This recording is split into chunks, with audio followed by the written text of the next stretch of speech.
قل لا أسألكم عليه أجرا إلا المودة في القربى ومن يقترف حسنة نزد له فيها حسنا إن الله غفور شكور.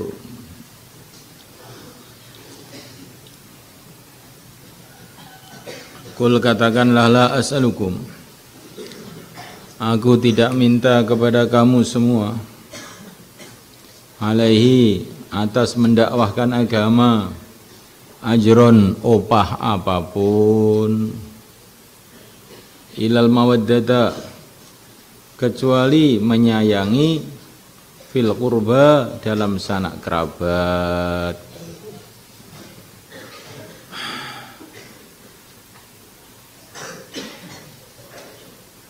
Ya, aku tidak minta kepada kamu opah, katakanlah hai Muhammad, aku tidak minta kepada kamu opah apapun dalam mendakwahkan agama ini. Ilal mawaddata fil qurba, kecuali menyayangi dalam kerabat.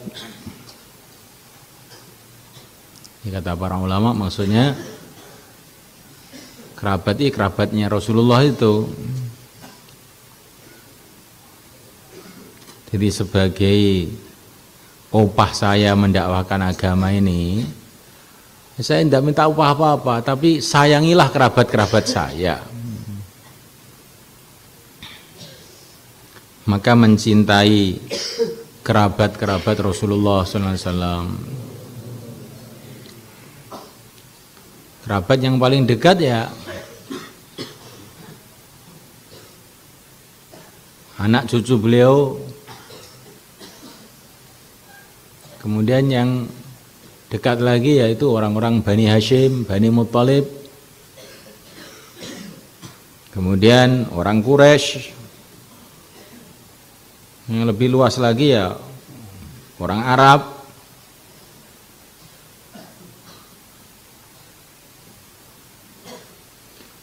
Jadi mencintai orang-orang yang ada hubungan kerabat dengan Rasulullah SAW, khususnya keluarga beliau.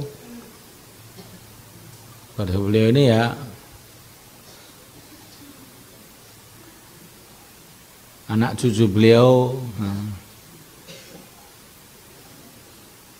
orang-orang Bani Hashim, orang-orang Bani Muttalib. Kalau dalam fikih qurba itu adalah Bani Hashim, Bani Muttalib. Muhammad ibnu Abdullah ibnu Abdul Muttalib.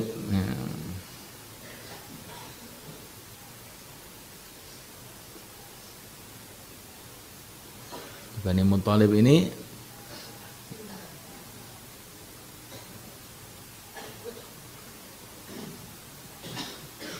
Muhammad bin Abdullah bin Abdullah bin Hashim, ya. Jadi Hashim itu adalah kakeknya Rasulullah, ayahnya Abdul Muttalib. Dan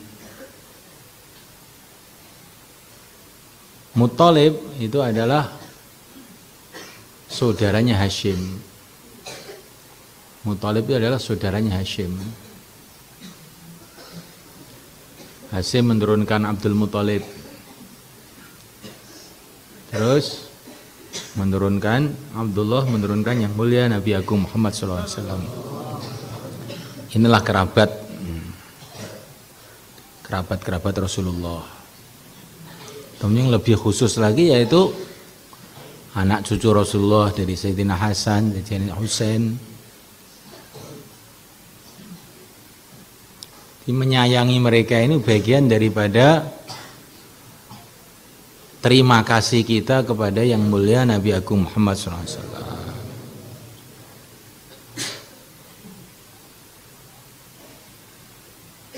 Menyayangi itu bagaimana caranya? Ya kita muliakan mereka, kita ajak mereka kepada agama, itu menyayangi. Itu habaib itu kan anak cucu Rasulullah. Kita wajib menyayangi mereka itu.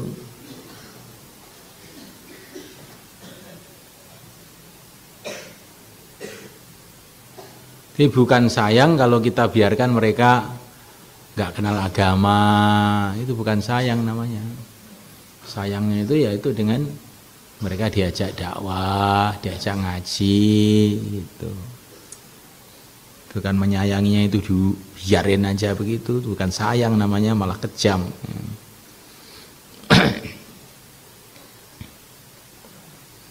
Walaupun umpamanya habaib itu nakal umpamanya, kita tetap harus sayang aja. Dari segi mereka itu keluarga Rasulullah SAW. Seperti kalau kamu tuh punya anak, walaupun nakal, kan tetap kamu merasa sayang karena itu anak kamu. Nah, para habaib itu ada nasab kepada Rasulullah SAW. Walaupun nakal tetap kita sayangi, kita muliakan. Tapi jangan kita ikuti, jangan kita ikuti. Yang kita ikuti Rasulullah SAW.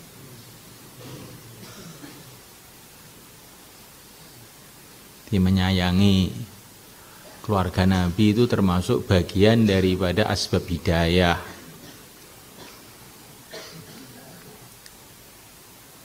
Dalam hadis riwayat Muslim dikatakan, aku meninggalkan kepada kamu dua perkara, bila kamu pegang tidak akan sesat.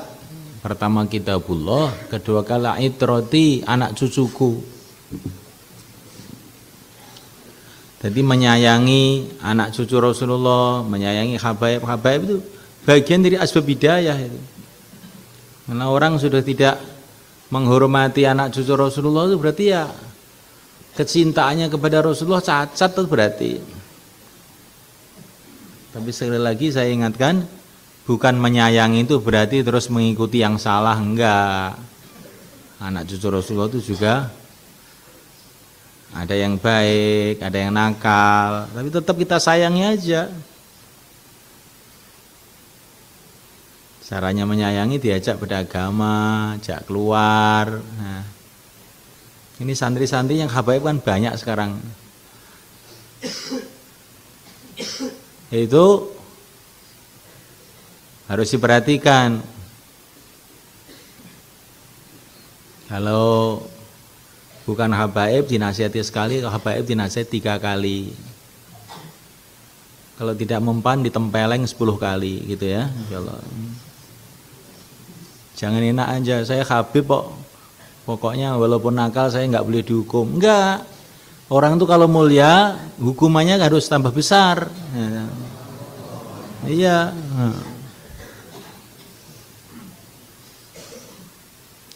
Kalau orang itu mulia, tanggung jawabnya besar, maka hukumannya harus besar. Karena kalau dia mulia, tidak menjaga agama, nanti itu menyusahkan Rasulullah SAW lebih dari yang lain. Maka harus dikencengi.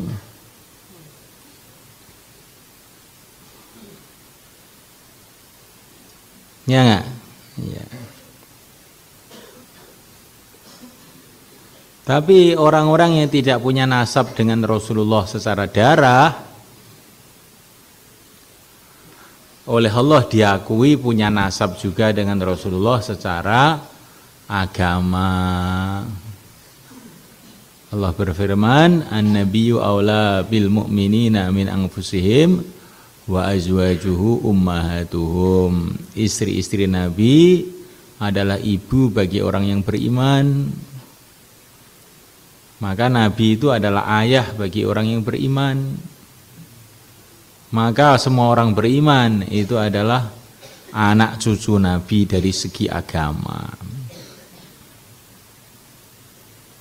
Ya, penting ini, Jadi jangan kecewa. Saya ini bukan Habib, itu nggak apa-apa. Kalau kamu bukan Habib, jadilah kamu nasab agama. Karena nasab darah itu, kalau agamanya tidak ada juga nggak ada gunanya. Nasab darah itu ada gunanya bila ada nasab agama. Tapi kalau nasab agama walaupun nggak ada darah, tetap bermanfaat. Jadi dengan iman kita ini diakui sebagai keluarganya Rasulullah SAW. Dengan sunnah Nabi kita akan bersama Rasulullah di surga.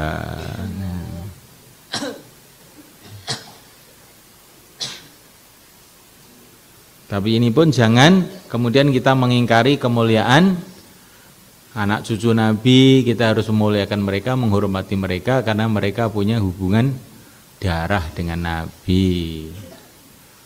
Tapi hubungan darah itu tidak bisa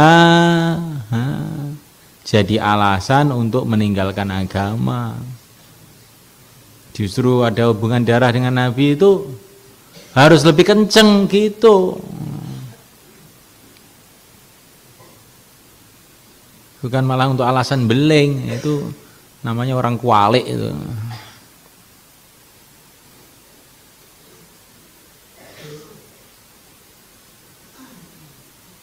Kayak itu teman. Jadi ini termasuk ayat yang memerintahkan kita untuk mencintai kerabat Nabi. Sekarang Nabi itu juga punya pewaris-pewaris, al-ulama warasatul anbiya, itu para ulama. Maka kita ini pun harus juga menghormati keluarganya para ulama. Dari segitu, ini bagian dari kecintaan kita kepada Nabi, menghormati keluarga Nabi. Sebagai tanda kecintaan kita kepada waris-waris Nabi, yaitu para ulama, mencintai keluarganya. Tapi mencintai dengan cara positif. Jangan mencintai dengan cara yang negatif. Kamu mencintai anak kamu, anaknya minta baygon dikasih minum. Oh, itu bukan cinta. Saya sayang anak loh Pak, nah, dia minta baygon ya saya kasih 1 liter. Nah, itu bukan sayang namanya. Nah.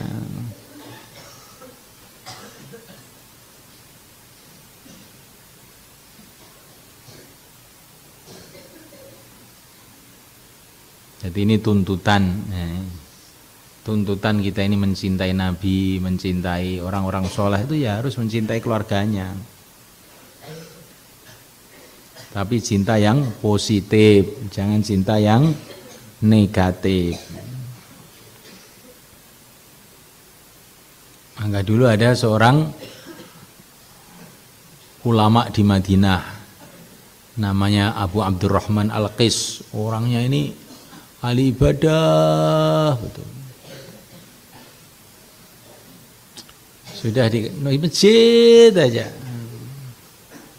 Akhirnya ditaksir oleh seorang wanita, namanya Salamah. Setiap keluar dari masjid dicegat, keluar dari masjid dicegat. Nah, lama-lama ini orang dicegat terus, lama-lama juga terpengaruh, akhirnya berhenti. Maka dia berhenti, tapi dia memejamkan matanya, diam. Maka Salamah ini bilang, apa kamu tidak cinta sama saya? Nah, Salamah ini orang yang sangat cantik di Madinah itu. Iya, kenapa kamu nggak mau lihat? Justru saya cinta itu saya nggak mau lihat. Karena kalau saya melihat kamu, maka saya ingat firman Allah, orang yang saling mencintai tapi tidak takwa nanti jadi musuhan di akhirat. Saya tidak mau kamu jadi musuh saya di akhirat, terus ditinggal. Jadi cinta itu yang begitu itu, bukan cinta itu terus bergandengan kemana-mana, bukan mahromnya. Ini bukan cinta, ini kekejaman, mau kerjasama untuk masuk neraka bareng-bareng. Jadi kalau cinta justru takwa, itu namanya cinta positif. Kalau cinta tidak takwa, itu namanya komplotan mau masuk neraka. Apa namanya? Komplotan masuk neraka.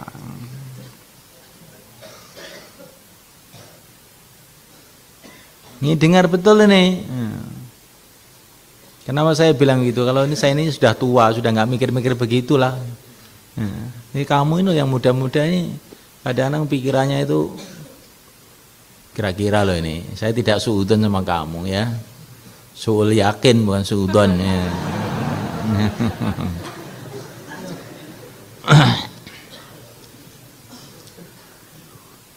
Wa may yaqtarif hasanatan nazid lahu fiha innallaha ghafurun syakur.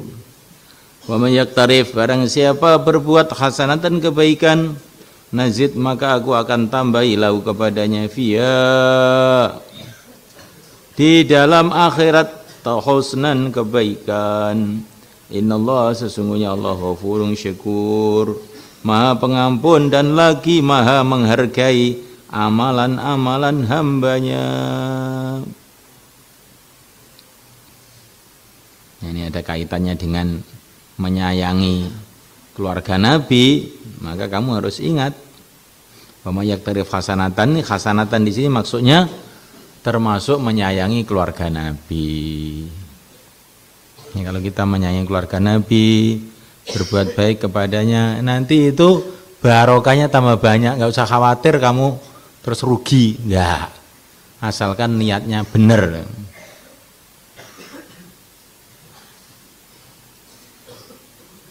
Kalau kita mencintai keluarga Nabi, menyayangi keluarga Nabi itu, nanti kita akan ditambah-tambah kebaikan oleh Allah. Ada seseorang senantiasa memberi hadiah-hadiah kepada seorang Habib di Madinah sana. Tapi ternyata itu Habib ini amalannya nggak benar, sehingga dia marah. Sudah,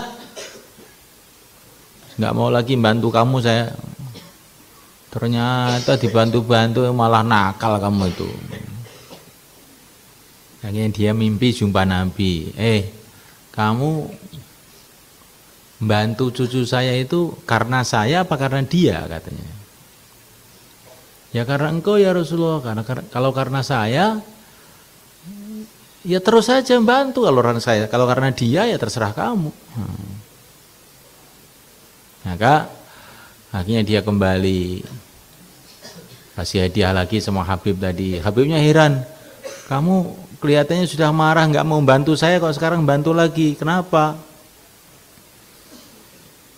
Karena saya ini mimpi jumpa Nabi, ditanya kamu bantu sama cucu saya itu karena dia apa karena saya? Saya jawab karena engkau ya Rasulullah. Kalau karena saya ya terus aja. Loh, Rasulullah berarti tahu kalau saya nakal ya? Iya. Tobat. Akhirnya Habib itu tobat. Ya gitulah, orang itu kalau niatnya baik itu ya, walaupun buat kebaikan pada orang nakal, kalau niatnya itu betul-betul lurus karena Allah dengan Rasulnya, bisa-bisa yang dibantu terus tobat. Tobat. Nah, gitu.